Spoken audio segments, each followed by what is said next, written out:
Hello everyone, I'm Yudian from FocusIELTS.com. Today with me, I have Teresa. Hi Teresa. Hi everyone. So Miss Teresa here is a IELTS teacher specialized in, Okay, I actually specialize in writing, kind yeah. of. That's what I love the most among the four sections. Okay, nice to have you here today, Miss Teresa. Nice to be here too. Thank Nah, you. hari ini kita akan gali-gali sedikit ya mengenai IELTS writing. Kebetulan kan Miss Teresa ini ahlinya ya, like Well, really expert ya. I cannot say I'm an expert, tapi I love writing. Jadi Hmm. I love writing and I love to make people love writing.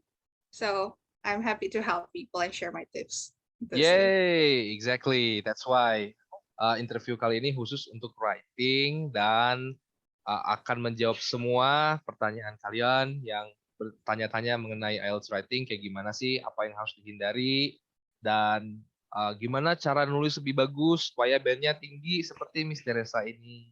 Dan Yay. bahasa apa aja yang boleh digunakan, apakah harus formal, apakah harus informal, atau apa biasa aja. Oke, jadi banyak sekali.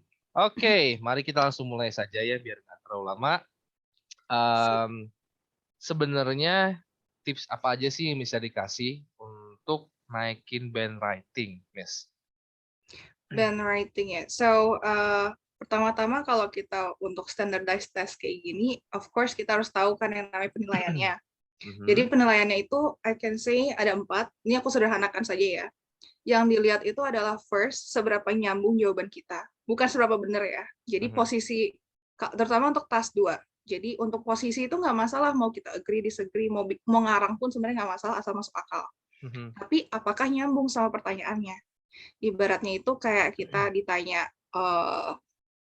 kamu suka apel atau pisang, kamu jawabnya aku lebih suka nanas. Well, kind of nyambung tapi kayak nggak bener-bener nyambung gitu kan. Iya. Gitu. Terus yang kedua, itu seberapa mengalun atau mengalirnya tulisan kamu. Gitu. Seberapa rapi, seberapa enak dibaca. Despite the grammar mistake and segala macam. Jadi ini tentang gimana kita bisa kayak mengatur informasinya agar terlihat runut, terbaca runut, dan orang tuh ngertinya gampang. This also includes like linking words, karena itu menunjukkan hubungan antar kalimat, dan itu penting untuk bikin orang lebih paham apa yang kamu mau sampaikan. Terus yang 2, classic, vocab, grammar. Gitu. Nah, tapi kalau di IELTS ini, vocab atau grammar bukan cuma sekadar accuracy. Kalau kita mungkin di TOEFL, terutama TOEFL ITP, kita kebiasaannya sama accuracy-nya vocab, meaning-nya gimana, accuracy-nya grammar, meaning-nya gimana. Kalau di IELTS, karena dia lebih menguji kita bisa pakai atau enggak. Jadi seberapa kompleksnya vocab sama grammar yang kita pakai, itu juga dinilai. Nah, yang mungkin salah persepsi orang-orang itu adalah grammar is always about verb tenses, ya nggak sih, Mr. Yudian? Ya. Ya, orang tuh mikirnya kayak, oke, kalau belajar grammar berarti aku harus tenses yang benar. Oh, well, it's one of the aspect, tapi nggak cuma itu. Grammar itu juga termasuk, and I just knew this setelah jadi guru sebenarnya ya. Grammar itu termasuk juga kita gimana pakai titik koma. Itu yang orang sering masalah. Terus juga apakah kita bisa menyambungkan kalimat dengan linking words itu untuk menciptakan makna tertentu. Gitu. Apakah benar penggunaan linking words-nya habis pakai linking words yang A misalnya. Misalnya kita pakai despite, apakah diikuti kalimat lengkap atau pakai noun dan segala macam. Itu termasuk dalam grammar. Termasuk juga penggunaan an, some, quite dan segalanya. Gitu. Itu yang dilihat kompleksitasnya di IELTS juga. Gitu sih. Nah, kalau mau band score lebih tinggi gimana ya? Berarti tempat-tempatnya harus lebih bagus, jawabannya harus relevan, benar-benar relevan dan jelas, dijelaskan lebih lanjut. Flow-nya harus bagus, orang kalau baca langsung paham. Terus of course vocab-nya harus tinggi ya. Ini vocab tinggi sebenarnya bukan kayak vocab yang nggak pernah dengar, mungkin kayak Shakespearean or something gitu. No, not at all. It's more about academic vocabs. Academic or formal vocabs. Jadi vocab-vocab yang aku rasa artinya lebih spesifik dibandingin yang biasa kita pakai sehari-hari. Itu. For example, kayak bandingin apa ya? Think sama muse. Kalau yang belum pernah dengar kata muse, he mused about it, misalnya gitu ya. Muse itu tuh kayak merenungkan gitu. So very specific meaning kan. Sementara think kita bisa buat think macam-macam. Kita bisa buat think memikirkan, kita bisa think berpikir biasa, think berpendapat juga bisa. Jadi I think setahu aku vocab itu semakin tinggi, dia semakin exact penggunaan dan konteksnya. Dan itu yang seharusnya dikejar untuk vocab gitu. And then grammar juga, the better you are at like a language ya, the better your language skill is, the more you can produce longer sentences without making it ineffective. Gitu. Coba aja baca novel deh misalnya. Kita bakal sering nemuin kalimat-kalimat panjang yang kita baca tuh nggak capek. Ya kan? Itu yang sebenarnya dilihat. Jadi gitu caranya kalau mau naikin band score-nya secara garis besar. Gitu sih. Oke, wow, very interesting ya. Penjelasannya detail sekali dari Miss Teresa ya. Jadi udah jelas ya apa aja yang harus ditingkatkan dalam menaikkan bandnya, vocab dan kayak gitu. Jadi ya memang sebenarnya emang harus ada basic bahasa Inggris dulu ya Miss ya. Basicnya harus kuat dulu ya. Of course, kan tes bahasa Inggris gitu. Betul. Emang ada kayak apa ya? Kadang orang mikir ada tips and trick tertentu untuk mengalahkan IELTS dan segalanya.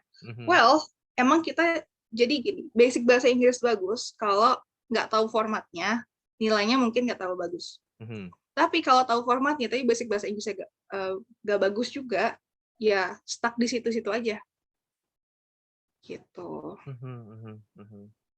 Oke. Very interesting. Kalau boleh tahu Miss Teresa berapa bandnya kemarin waktu ngambil IELTS? I got overall band score A. Untuk ini karena kita writingku dapat 7.5. 7.5. Sebenarnya itu tinggi ya guys. Yeah. itu sebenarnya tinggi sekali ya untuk writing. Maksudnya kan writing itu standarnya lumayan tinggi Miss ya? I think so. Lebih ke mungkin karena orang-orang sering nggak biasa nulis ya, nulis yang rapi, bukan nggak biasa nulis. Kalau mungkin messaging, SMS atau kayak sekadar surat biasa, yang penting orang lawannya tahu, mungkin bisa. Tapi karena this is a not very easy. This is a formal writing, academic writing, yang kaidah-kaidah penulisan itu baku dan lurus banget itu. Jadi orang banyak yang kesusahan. Gitu sih. Karena ini academic writing ya, Miss ya sekalian ya. Berarti kita nggak boleh pakai istilah kayak can't gitu atau don't gitu atau wanna atau gonna gitu. Ya? Nah itu contraction. Wanna dah. No, big no. Itu no ya, big no ya. No. Oke. Bahkan kalau setahuku di informal, misalnya kamu ngambil yang general training. Kalau general training kan tas satunya nulis surat ya kan. Ada yang informal letter kan. Tetap jangan pakai wanna atau gonna atau pakai slang. Karena ini standardized test. Jadi kita pakai bahasa casual, tapi lebih ke arah yang apa ya? Semua orang bisa paham lah, gitu loh. Paling kalau mau kayak agak idiomatiknya itu pakai phrasal verbs. Gitu. Pernah dengar nggak phrasal verbs itu? Phrasal verbs itu jadi verb digabung sama preposition, dia ada arti tertentu.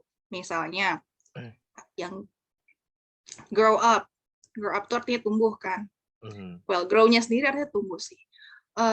Yang lainnya mungkin hang out, hang gantung, out keluar, tapi digabung jadinya bukan gantung keluar, tapi kayak menghabiskan waktu bareng gitu kan. Things like that. Gitu. Itu ada sectionnya sendiri. Unfortunately di Indonesia kita nggak ada universal verb ya, itu kayaknya mungkin I don't know it's specific to UK atau Amerika juga ada, tapi UK Australia biasanya kurikulumnya ada phrasal verbs. Itu sih. Oke, very useful ya. Jadi hindari being too casual ya. Terutama kalau ambil yang akademik. Oh iya, yang contraction tadi, contraction itu maksudnya disingkat ya, kayak do not jadi don't. Itu I cannot say boleh enggak bolehnya karena nggak pernah ada guidance resmi tentang boleh nggak boleh.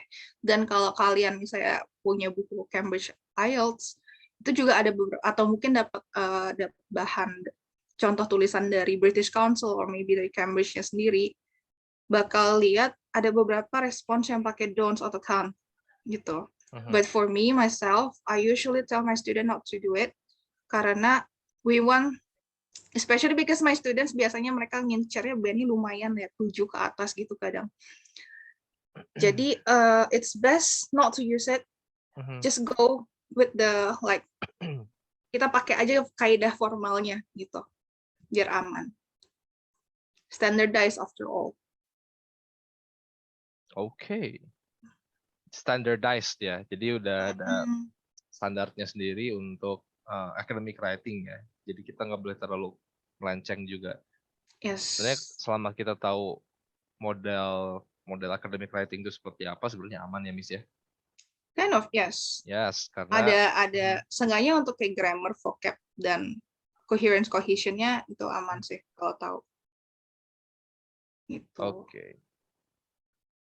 Nah, biasanya yang suka ngurangi nilai itu apa sih, Miss? Di writing itu? I should say kalau untuk yang ini sebenarnya macam-macam ya, tergantung orangnya juga. Oh, oke. Tapi kalau misalnya orang kebanyakan either bahasanya masih terlalu casual atau grammar accuracy-nya masih parah. Gitu. Itu dua yang sering ya. Kalau case yang bahasa Inggrisnya bagus, misalnya kayak ininya tinggi, apa sih? Bahasa itu tinggi gitu kan. Aku ada satu murid orang Australia, bukan orang Australia sih, orang Indonesia udah tinggal di Australia cukup lama, di kuliah di sana juga. Susah banget nembus 6,5 atau 7 itu. Gitu. Itu tuh kalau aku lihat karena dia satu, relevansi ke jawabannya masih kurang kuat. Positionnya tuh masih kurang kuat gitu. Terus belum dijelaskan lebih lanjut.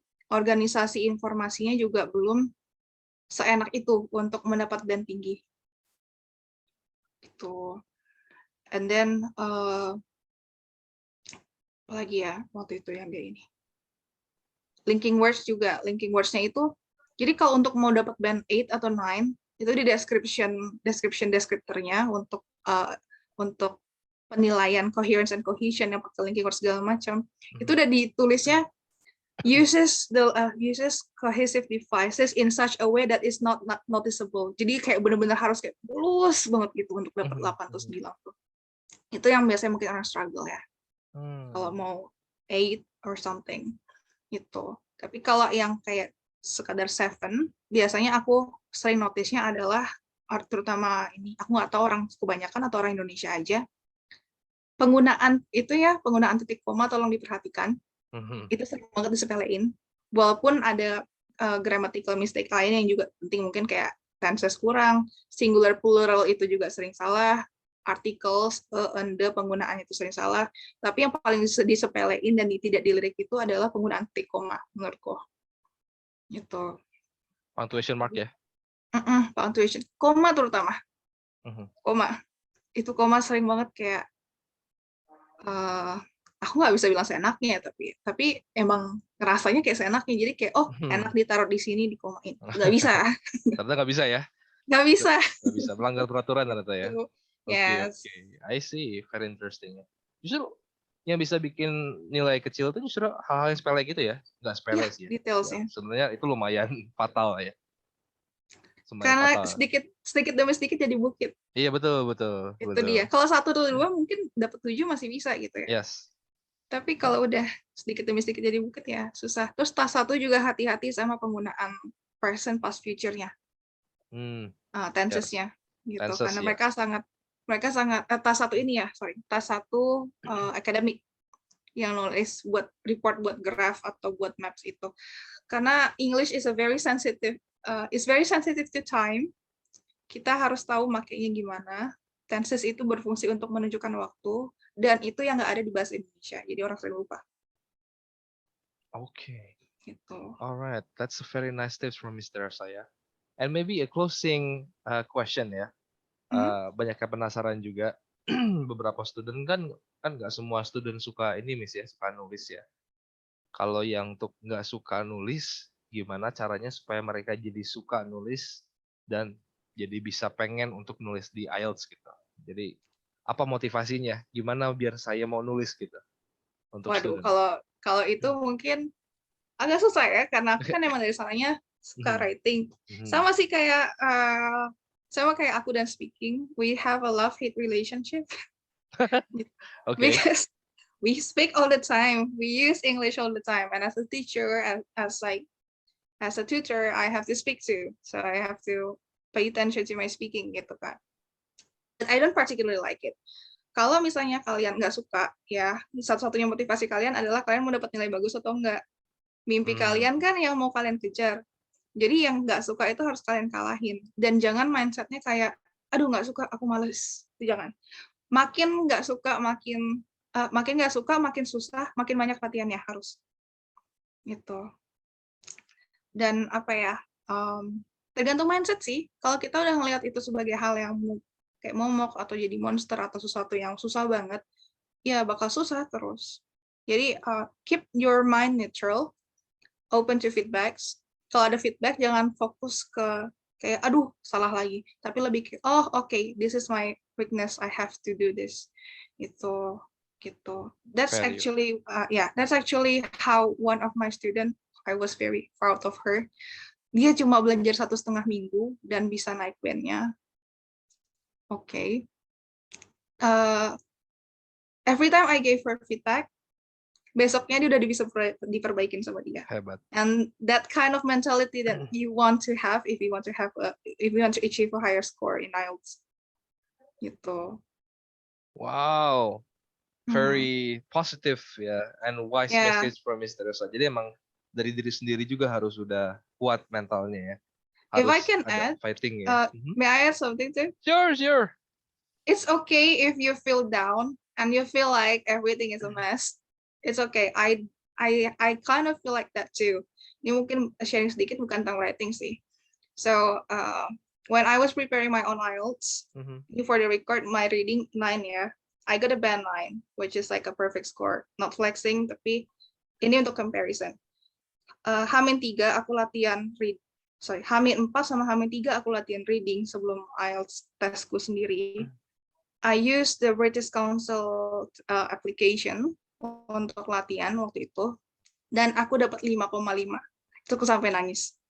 Udah kayak aku enak banget nih udah gitu kan. Mhm.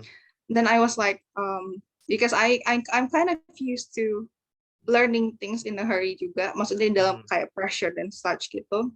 So I think okay, this is not healthy, I'm gonna leave this, I'm gonna have a rest and refresh my mind and such. Besoknya nggak terlalu juga sih, kayak I got accuracy-nya 7 or Mhm. something, and then I focus on writing.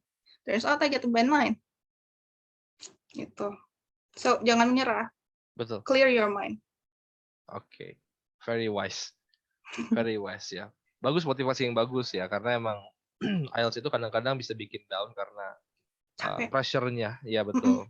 Latihannya intens ya, dan juga pressure-nya lumayan tinggi. Dan karena pemikirannya selalu kalau aku nggak bisa, ya kan dapat gitu. Cuman kan sebenarnya Kalau kalau nggak bisa ya kita coba lagi, berarti kurang yes, latihannya gitu. yes, itu dia. Yes, harus ada keyakinan ya, harus ada keyakinan. Jadi nggak cuman modal bahasa Inggris bagus, tapi modal mental juga ya. Of Oke, course. that is a very nice advice from Miss Teresa ya. She is actually one of our best teachers ya, so really Thank glad to have you. her here, really honored actually ya, dan semoga kalian juga bisa ada materi pembelajaran ya dari Miss Teresa. Oke. Apa yang sudah kita bahas hari ini semoga bermanfaat untuk kalian-kalian, dan jangan lupa untuk daftar ke kami kalau misalnya mau tes. Ya, preparation di kita sangat luar biasa ya. Kita ini bisa menawarkan program intensif yes. Dan siapa tahu if you're lucky you can meet Miss Teresa, one of the best writing teachers in focusielts.com yes.